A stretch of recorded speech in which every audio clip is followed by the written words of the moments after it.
大家好，今日咧要介紹嘅係水彩用嘅紙啦。呢度咧係我常用嘅紙。首先會由一啲比較基礎嘅畫紙開始講啦。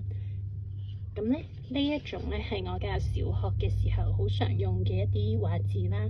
咁喺淘寶買嘅呢一種咧係水粉紙嚟嘅，佢嘅表面其實有少少仿呢個油畫布，咁所以佢嘅凹凸紋咧係比較整齊同埋機械式一啲嘅。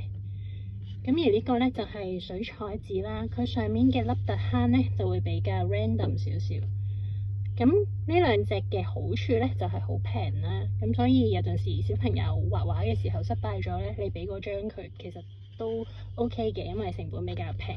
咁但係佢唔好嘅地方咧，就係佢水粉畫紙咧嘅凹凸紋咧係比較生硬一啲嘅，所以你上咗色之後會見到佢啲凹凸坑嘅。咁而呢一啲比較平嘅水彩紙咧，佢吸水能力係可以嘅，但係吸完水之後就好容易會捲氣。咁跟住我又會講下啦，譬如我成日去旅行嘅時候會用嘅一啲水彩本啦。咁細細本嘅呢個係中國嘅牌子津雀。好，咁咧津雀咧嘅好處就係佢每一本嘅 size 都係細細本嘅，帶出街好方便。咁但係咧，佢嘅顏色咧係有少少偏灰嘅。呢一本係細紋嘅水彩本啦，咁我哋可以參考下佢嘅顏色啦。咁呢一隻藍色咧，其實佢本身係咁樣嘅。咁所以你可以見到咧，呢一種水彩紙嘅髮色都係偏灰少少嘅。佢最 colourful 嘅樣咧，可以係咁樣啦，但係其實佢好多時候都係比較灰一啲嘅。咁呢個嘅好處都係細細本好方便，同埋又唔貴啦。咁出去旅行畫畫咧幾好用嘅。另外咧，淘寶都會有呢一種咧，就會有啲鋪頭自己會整咗一啲好靚嘅封面咧，係布藝封面嚟嘅。咁而入邊咧，有啲會整做風琴本啦，有啲會整做水彩嘅一啲簿啦。咁呢個係按你要求去做嘅，而入邊嘅紙都可以揀嘅。呢一隻就係寶紅嘅中粗文紙。咁呢啲咧，我覺得出街嘅時候好方便啦，同埋尤其是風琴本咧，如果你中意畫風景嘅話，其實佢係好用過一般水彩打開咁樣用嘅。咁講起寶紅啦，咁寶紅咧，我就淨係用藝術家級嘅全面水彩簿嘅啫。咁其實佢係一個水彩磚嚟嘅。呢個係中粗紋啦。我中粗紋同埋細紋都會成日用嘅。咁但係寶紅嘅其中一個特點咧，就係佢嘅中粗紋非常之粗，係等同於 Ashes 嘅粗紋。咁我一陣間會再講到 Ashes 嘅。咁佢以佢嘅性價比嚟講咧，係非常之平嘅，而且佢吸水能力非常之好啦。就算畫wet on wet 都唔會好容易爛嘅。而佢水彩磚咧有一個實用性嘅問題，就係呢個水彩磚嘅開口位置咧係喺佢側邊嘅呢度。咁所以咧，當你要開嘅時候咧，就會好容易界爛呢一條邊。所以你會見到我好多嘅畫紙咧，呢條邊緣位咧都係有少少唔靚嘅。咁寶紅嘅話咧，其實佢嘅藝術家級係我好推薦大家去用嘅作品紙啦。咁因為佢性價比比較高，同埋其實佢嘅色彩都係幾靚嘅，即係佢個髮色會顯鮮豔啦，就唔會有發灰嘅問題。跟住咧，我就會介紹 Winsor & Newton 啦。咁 Winsor & Newton 咧，佢係一個英國牌子嚟嘅。咁但係咧，佢嘅其中一個特色咧，我自己覺得佢嘅顏色咧都係有少少會灰啲嘅，即係比起寶紅或者比起 Ashes 嚟講係會有少少灰嘅。而且咧以性價比嚟講咧，佢其實佢吸水能力好好，但係水痕都係相對明顯嘅。你可以見到呢啲水痕其實係抹唔走嘅。呢個係 Winsor & Newton 啦。咁另外咧，呢一個牌子咧係德國牌子嚟嘅，但係我冇帶佢嘅水彩簿嚟。咁呢個就係一個 sketching book。我覺得佢嘅水彩布都幾好用嘅，係德國人常用嘅牌子啦。咁我係去德國嘅時候順便買嘅。咁喺香港係都有賣嘅，但係比較少見一啲。跟住落嚟呢，我就想介紹 Canson 呢個牌子啦。咁佢係本身法國牌子，但係佢同 Winsor & Newton 一樣呢，其實係有幾個製造嘅地點嘅。咁呢一個製造地點就係中國青島啦。咁佢亦都有一啲係法國製造嘅原子都有嘅。好，咁 Canson 咧，咁其中一個好處咧，佢就係佢性價比好高之餘咧，佢嗰個紋理係比較合理一啲嘅。譬如我唔想用到好粗紋嘅時候咧，咁我就會揀 Canson 啦。咁因為頭先講到啦，寶紅嘅中粗紋其實係等於粗紋咁粗啊嘛。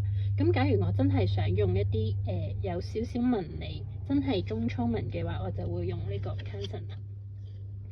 咁佢嘅顏色咧，我都覺得係偏鮮豔啲啲嘅，咁所以都幾好用。然後咧，我哋要介紹日本嘅牌子啦。咁呢一個係 Kawachi， 佢本身咧係大阪一間賣藝術用品嘅鋪頭嚟嘅。咁如果大家咧去大阪嘅時候，可以去參觀下啦。咁佢有啲 corner 位置係會俾人試呢啲藝術用品嘅，亦都有一個位置係專門做 workshop 嘅。咁如果大家有興趣嘅話，可以留意下佢官網同埋去佢鋪頭度參觀。咁呢一個咧，佢自己出嘅品牌嘅水彩紙咧，咁我覺得佢嘅性價比都 OK 高嘅。咁唯一就係佢比較薄啦，而且係木漿紙啦。咁所以當我畫一啲水分比較多嘅畫法嘅時候，就會有問題發生啦。咁第一咧就係佢水痕比較明顯一啲啦。第二就係當我咧喺側邊會貼咗一啲膠紙同埋畫咗呢一個嘅留白膠。當我要搣膠紙同埋整走留白膠嘅時候咧，其實好容易會整甩咗側邊嘅紙，咁所以呢個就係佢其中一個唔好嘅地方，因為吸水能力唔好，吸咗水之後咧，如果你喺張紙上面做任何嘅調整咧，佢都好容易爛嘅。咁但係如果大家咧係畫鋼筆淡彩嘅話咧，我就非常之推薦呢一種紙嘅。好啦，講起鋼筆淡彩咧，我又覺得另外一個出名嘅日本牌子都係幾好用嘅。咁佢就係 Maruman 啦。Maruman 咧呢一本咧就係 for 譬如畫一啲水溶性木顏色啊，或者一啲比較穩定嘅要用筆去畫嘅畫咧都幾好嘅。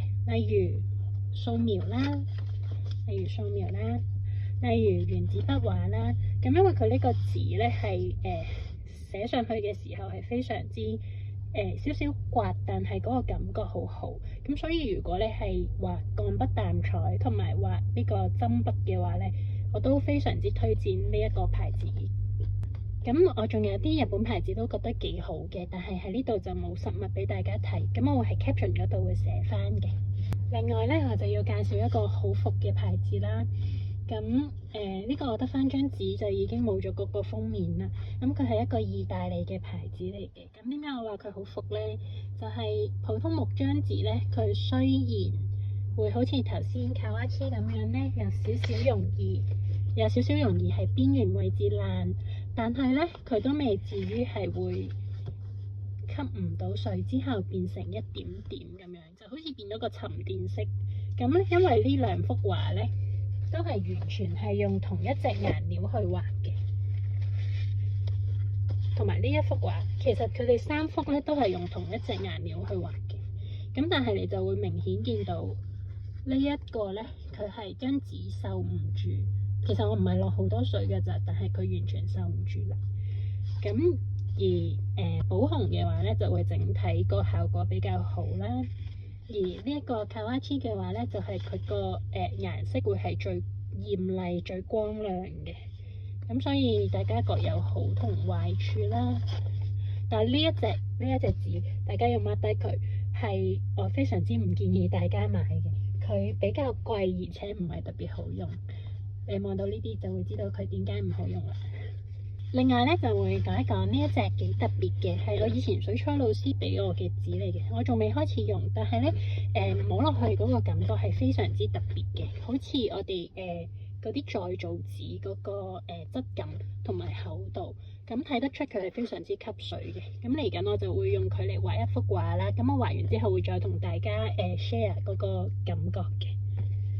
跟住落嚟要介紹嘅就係Arches 呢一個法國牌子啦。